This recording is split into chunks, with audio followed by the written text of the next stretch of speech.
Who doesn't want to be on a tropical island, right? I mean, isn't that what we all aspire to? Finding that little island getaway, especially in a cold, March, Minnesota.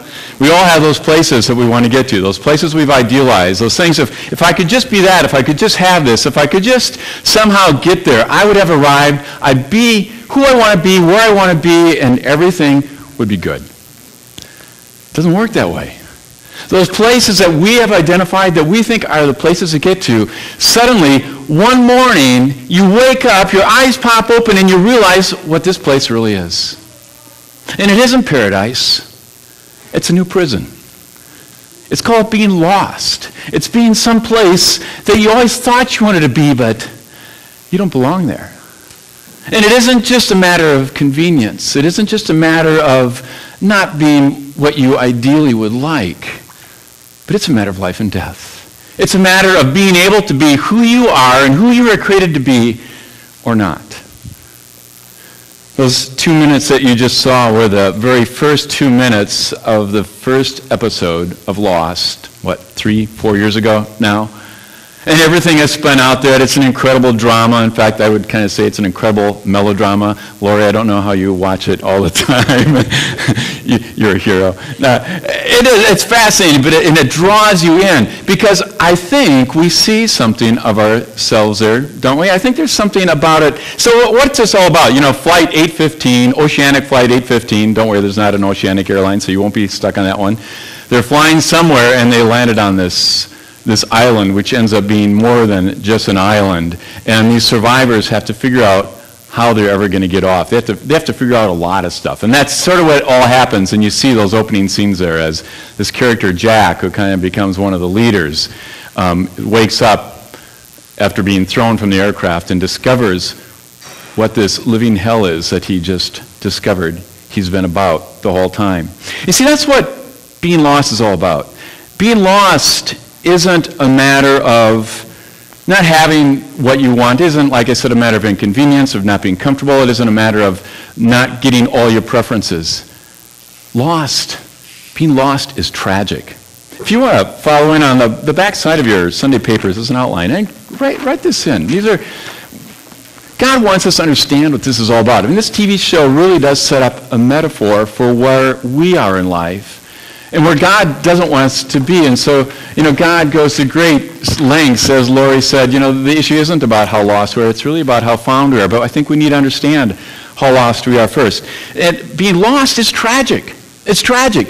That's a big word, tragic. Tragic doesn't mean, like I said, inconvenient. Tragic means everything was set up. You thought it was going great, or at least it was okay, there was nothing wrong, and all of a sudden, wow, it's a matter of life and death. This is not where you want to be. It is a tragedy. It could be the end of your life.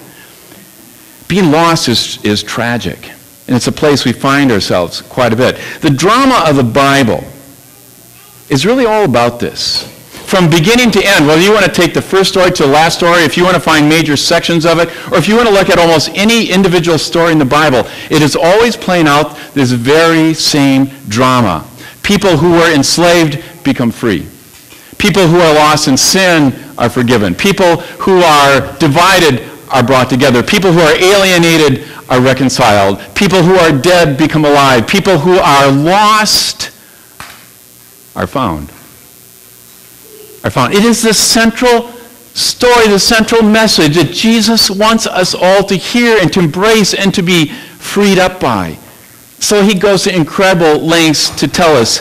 There's one verse, you'll find it there written on your outline from Psalms that I think says it in a way that is so graphic, and especially after you watch that little scene from the TV show, you get the feeling of it. It's where the psalmist says, I am sinking in deep mud, and there is no solid ground.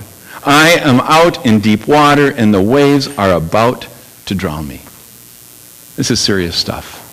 And this is where he says that we're about. Now, lost. We hear that word a lot. Churches throw it around, especially some very fundamentalist churches talk about lost people and so on. But what is lost? Lost isn't like something these really terrible people do. I mean, what horrible thing would you have to do to be considered lost by God? No, it isn't like that at all. Lost is simply, there are the two dimensions of it. One is it's being separated from God. Lost is, you can write that in, or lost is heading away from God. You are lost when you are facing the wrong direction, when you are heading away from God. And secondly, when you are trusting what does not lead to God. You're heading away and you're trusting other things that are taking you further away. I think about when you're going up a stairway, you grab on the railings to make it up there. Those railings are the trust. If that stairway is going the wrong direction and you're grabbing on things to get you there, these are things that are taking you away from God. And I think about it in terms of, maybe I'm headed towards wealth. I think I'm going to find security. I'm going to find myself by economically making it. So what do I trust? What do I grab onto? I grab onto my job. I grab onto making money. I grab onto my self-interest, because those are the things that are going to preserve my wealth for me. And all those things are saying, they're leading us away from God. Maybe I'm looking for importance to be my way of finding myself and of securing my world. And so I grab onto some other things. I grab onto the idea that somehow I can be known by the right people, that I can establish the right reputation, that I can make these important impressions on people. And somehow that's all going to work it. And I'm trying to impress someone other than God. I'm trying to impress someone that really is very fickle, and they are only going to give me what is convenient to them. That's kind of what it's all about. So who is lost then? Who is lost? Well, let's look at this little montage from if you want to catch up on Lost, there's an 8 minutes and 15 seconds version on the internet you can watch. This is a little chunk of it that gives us an idea of exactly who is lost. Oceanic 815 leaves Sydney for Los Angeles and crashes on an island in the South Pacific, a very mysterious island. Jack is a doctor. He has a compulsive urge to fix things.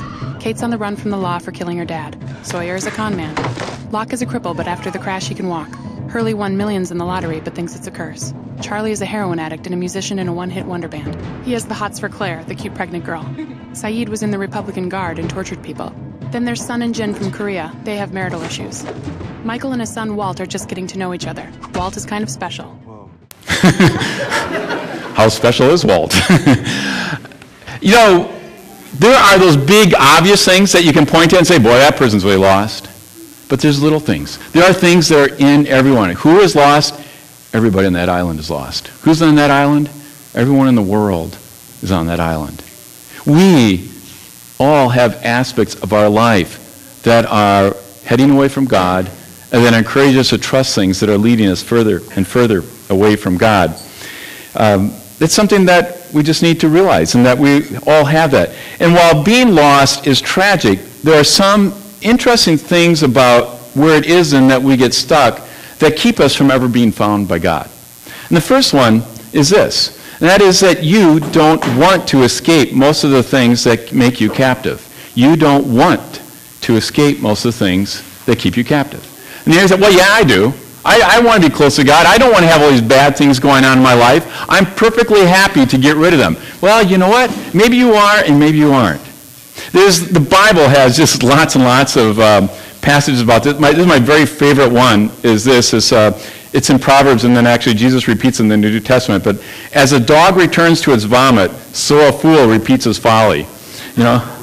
Hey, graphic. You get the idea. You say, this is what people are like. You've got stuff going on in your life, and you just keep going back to it. Don't tell me you don't want to do it, because you keep doing it. Jesus replied, Jesus is talking to the people around him, and says, I tell you the truth, everyone who sins is a slave to sin.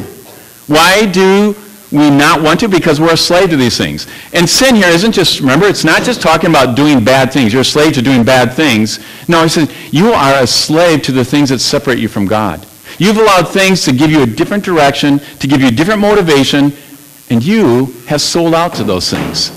And frankly, some of these things that are leading you away from God, you will do just about anything. I will do just about anything to not give those things up. We don't want to give up half the things that belong to God. Now, why is this true? It's because making ourselves available, allowing God to find us, requires three things, and they're written on your outline. The first one is knowledge.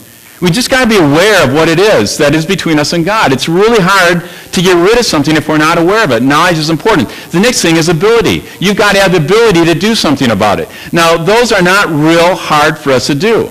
Most of us can get that knowledge. I mean, it isn't the toughest stuff in the world. And the ability, most of us have the ability technically to get over some of these obstacles, whether it's, greed or whether it's lust, whether it's drugs, whatever. We've got the ability to do these things, but the third one is the clincher, will. We have to have the will to do it. And this is where we fall apart. We don't have the will. And why? Why don't we have the will? Now, I'm going to share with you a deep spiritual truth, okay? This is why you pay me big bucks and why you drive hundreds of yards to come hear me talk. This is the sort of thing that a lot of churches wait for years and years and years to reveal to people till they're truly ready. But I think you're a pretty smart group, so I'm going to tell you this deep spiritual truth, and it is this. All right, you ready? Sin is fun, okay? Sin is fun. The things that separate us from God are fun. All right, you didn't know that, did you? Okay, well, I'm glad I filled you in. Well, why is that? I mean, let's think about some things. I mean, who here likes donuts? Okay, all right, who likes donuts better than tofu? All right. With our diets, we know that we do a lot of things that aren't very good for us. We indulge in these things. It's just the way it is. I mean, it's kind of fun. But we know we would be better off eating tofu than donuts.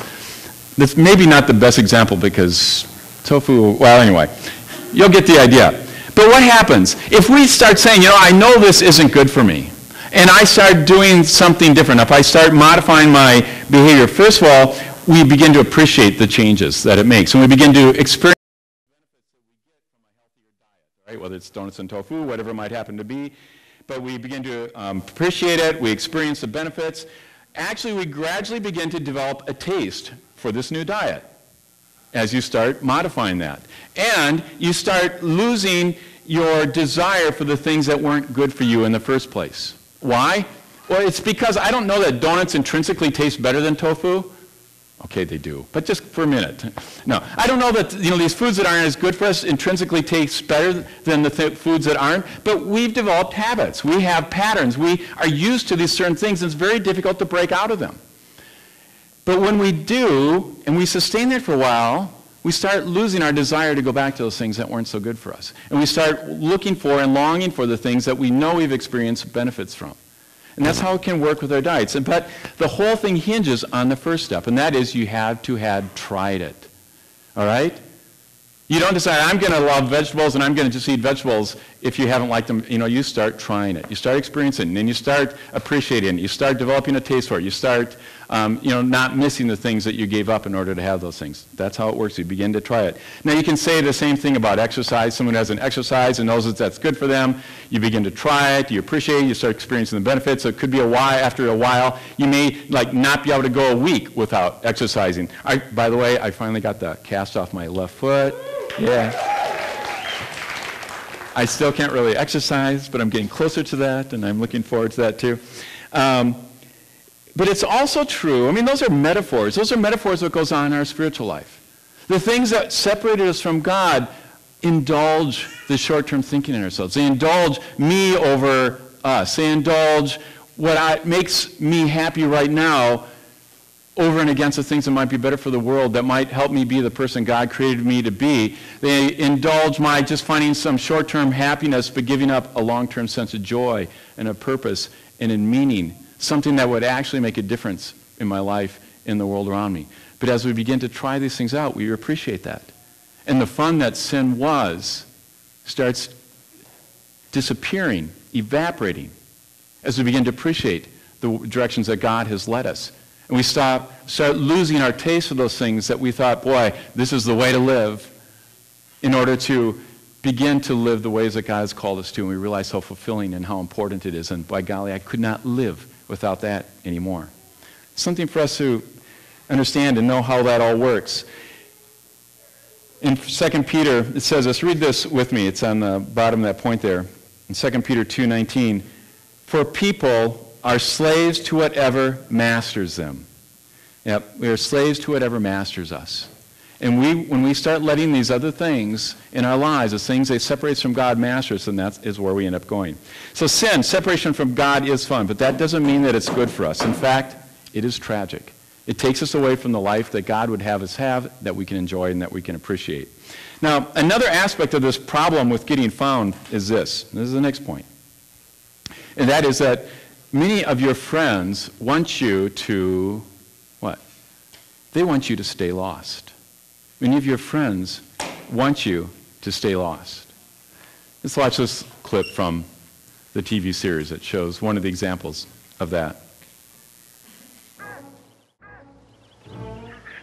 40 seconds. No. I'm getting them all off the island. All of them! Let me ask you something, Jack. Why do you want to leave the island? What is it that you so desperately want to get back to?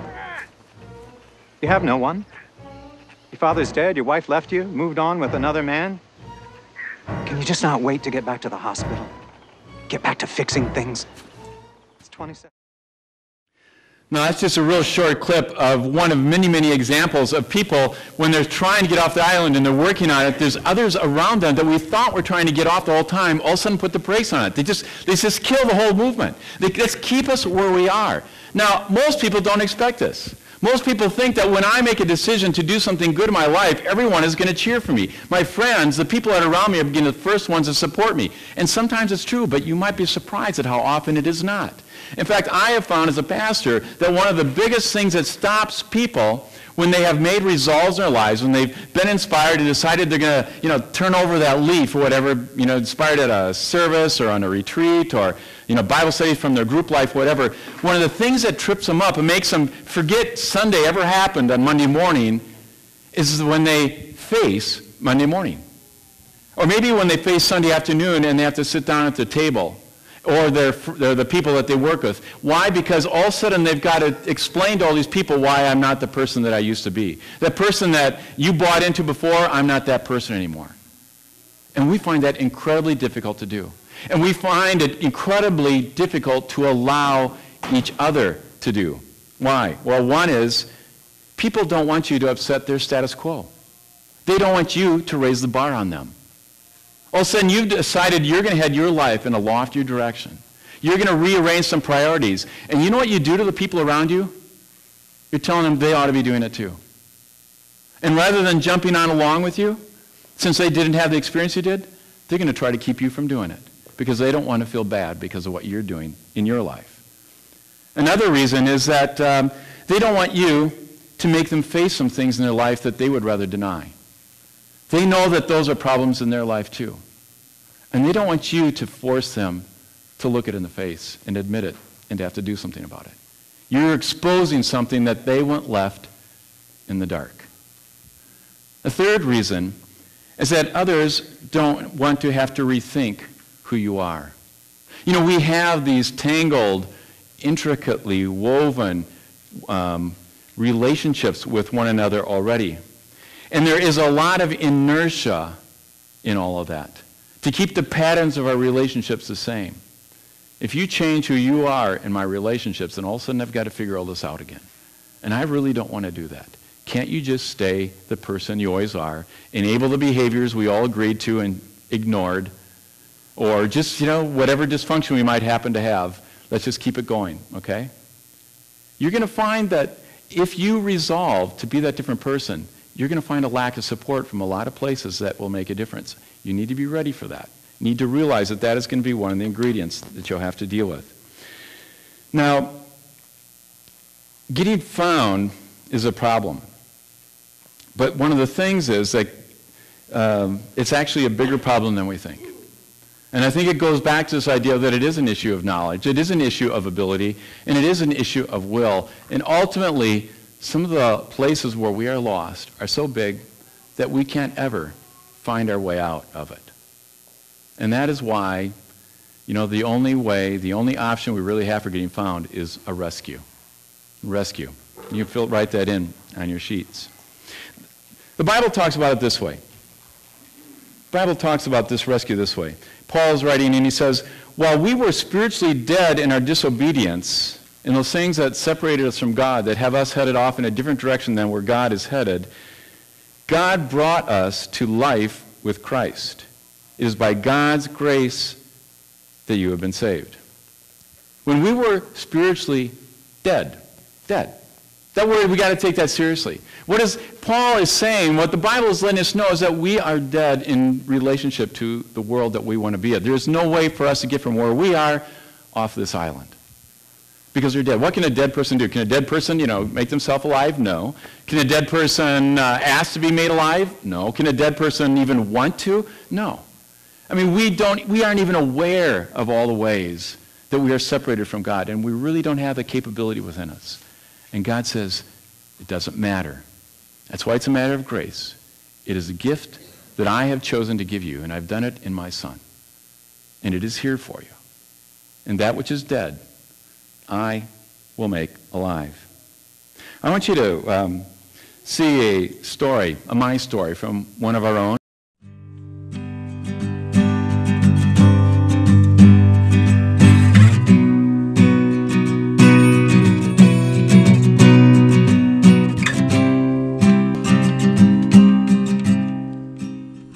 Susie. I am going to share with you a little bit about times when I have felt lost. I have ADHD. I was just recently diagnosed. So prior to being diagnosed with ADHD, I had trouble going to school. I had trouble keeping a full-time job. I attempted to go to college 12 times, and I would get A's in my classes, and before the quarter or semester or whatever it was, depending on the school, was over, I would quit. I just couldn't force myself to go to class. I would get a job very easily, and I'd be doing really well at work, and usually 3 months was the magic number, and at that point I couldn't force myself to go anymore, so I would just quit. I ended up in a situation where I was just frustrated with life.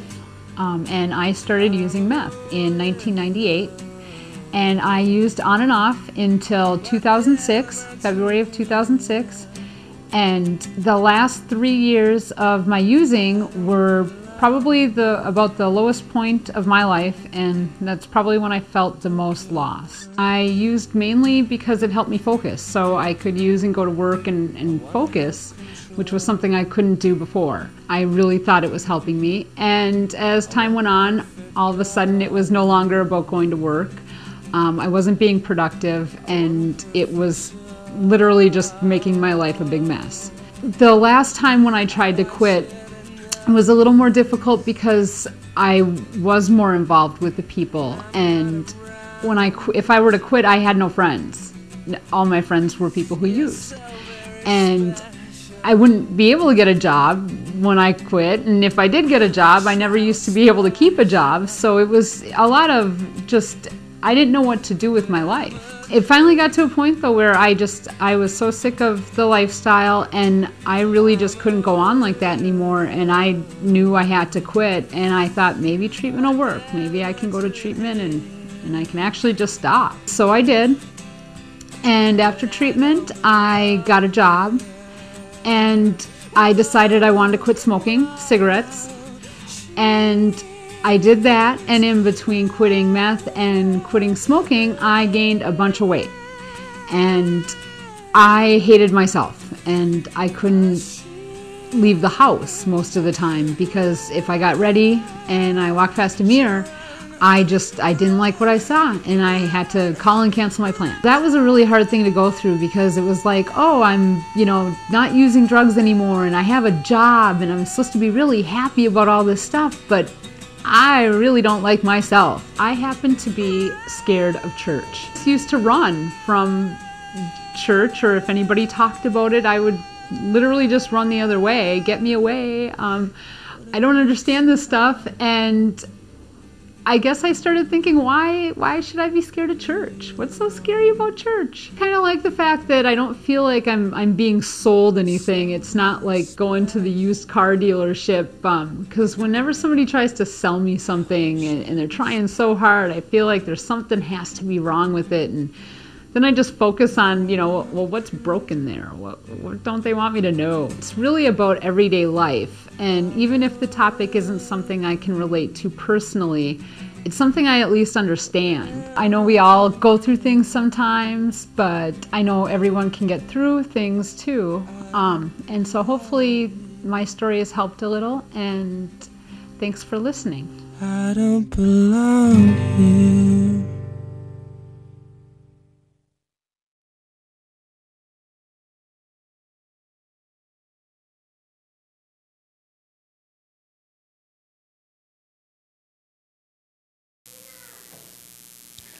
Well, first of all, thanks to Susie for sharing with us.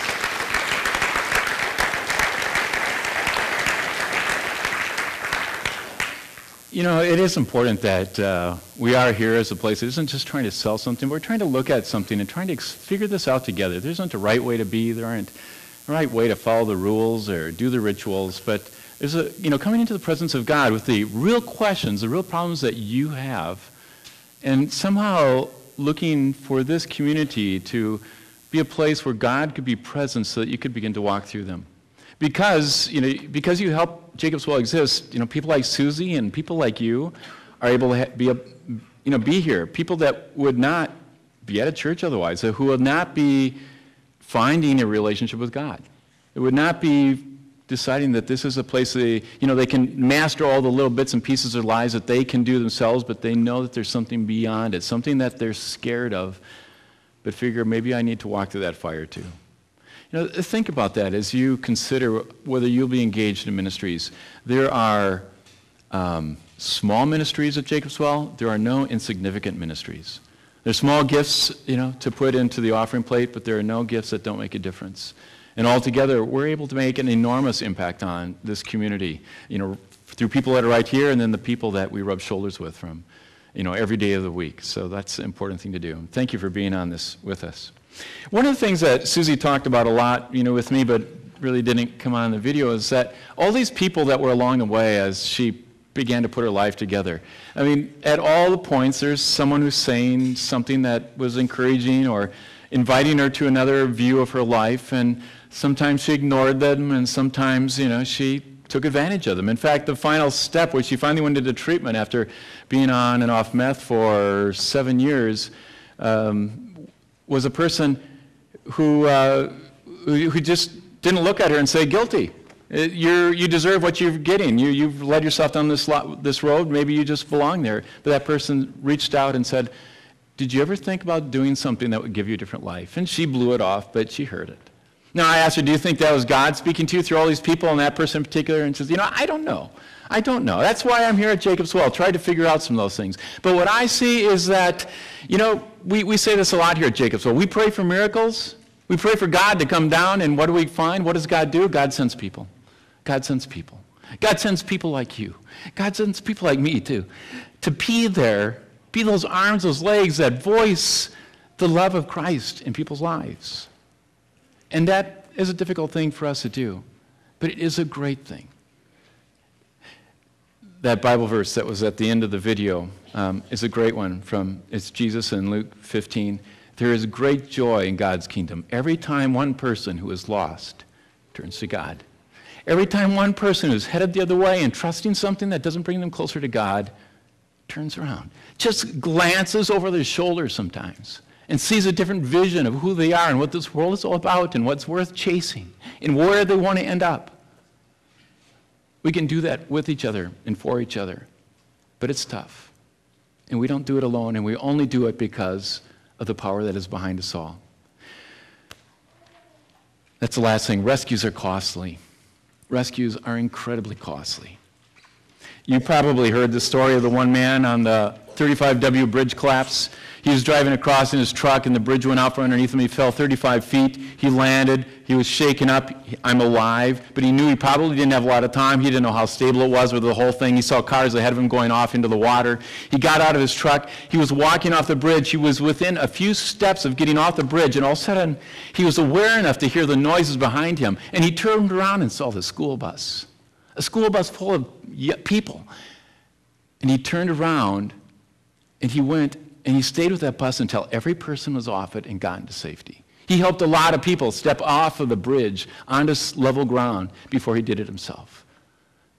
It's costly.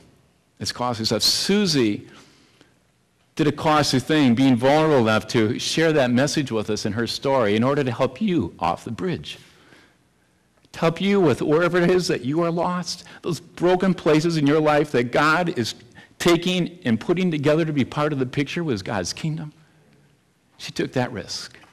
But ultimately, we are all simply reflections of one great risk, of one great costly price that was paid.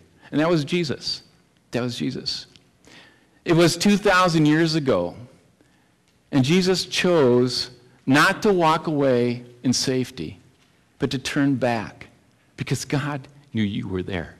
God knew I was there, and God knew we couldn't get ourselves off the island. And so he did it. It's amazing. Read this passage. These are some words while Jesus was on the cross, and the stuff that all the people around him were saying to him. He saved others, they said, but he can't save himself. He's the King of Israel. Let him come down now from the cross, and we will believe in him. He trusts in God. Let God receive him now, if he wants him. For he said, I am the Son of God. And when Jesus had cried out again in a loud voice, he breathed his last. At that moment, the curtain of the temple was torn in two from top to bottom.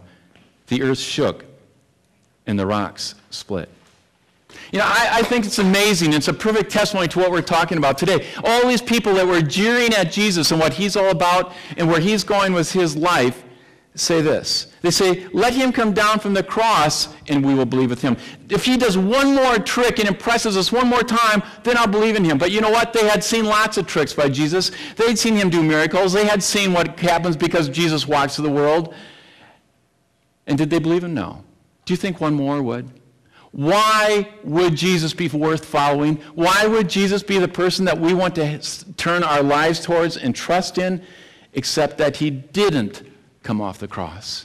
He said, ultimately, you are of more value than anything in the world, and I, as God, am willing to give my life to make sure that you know it, and there can never be anything that separates us again. They turned to Jesus and said, he trusts in God, let God rescue him.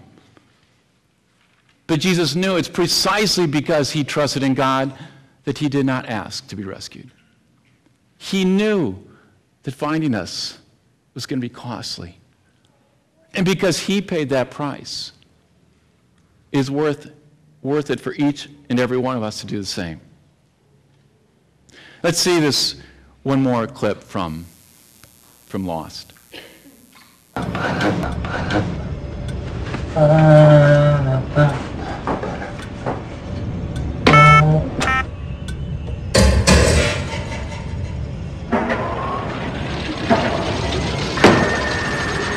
So much for fate.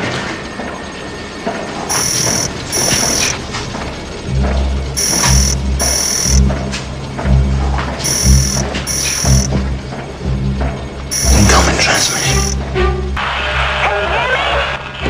Yes? Yes, I can hear you. Who am I speaking to? Charlie.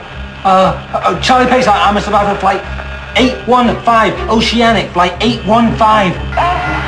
Where are you? We're on an island. We're alive. An island? Well, where? What's the location? I don't know. Who's this? This is Penelope. Penelope. Hey, are you on the boat? What boat? Your boat. 80 miles offshore. Naomi, the parachutist. I'm not on a boat.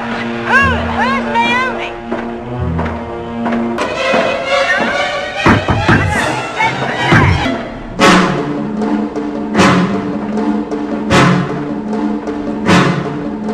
Can you hear me?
If you know the series, you know all about that scene, the end of the last season.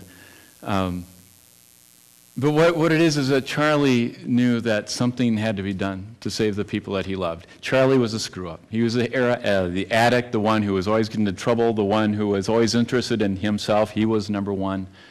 But he knew finally that he was the one who could do something to make a difference, and he was willing to do it.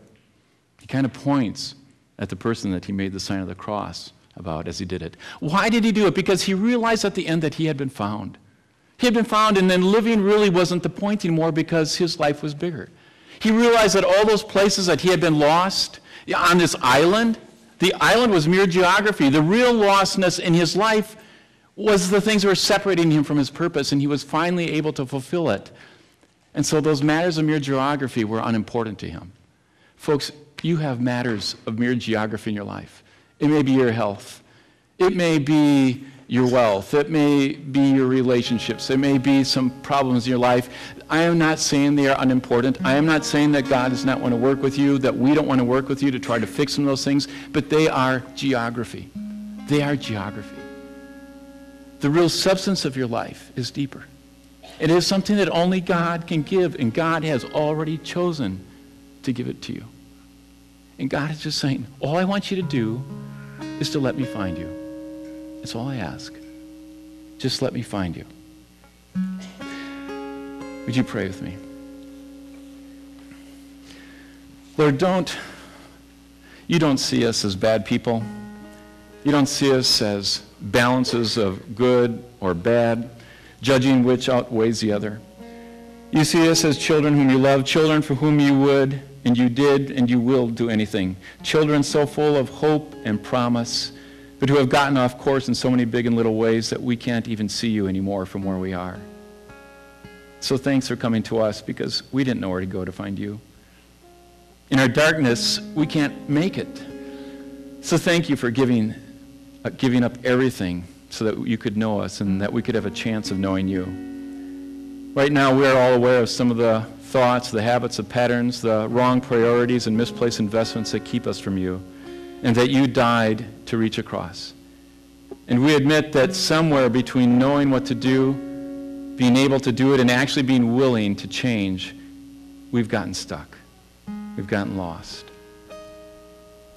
I invite you to pray this with me now. Just say, Lord, this is for me too. This is what I bring to you right now, Lord. I'm lost and I don't know just where I am, how I got here or what to do next, except to reach out to you. Come rescue me. Through your power, your people, your church, touch my life. Make me willing to abandon what keeps me from you. Give me an appetite for that which builds me and others up. And make me an ambassador of your ways that make for life, so that others might know you because of me. And give me courage to be different from what I was yesterday, to face the pressure I know I shall feel to remain unchanged by your grace.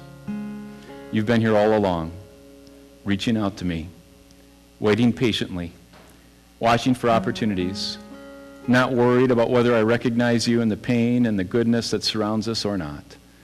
But now I'm tired, and I want to be found.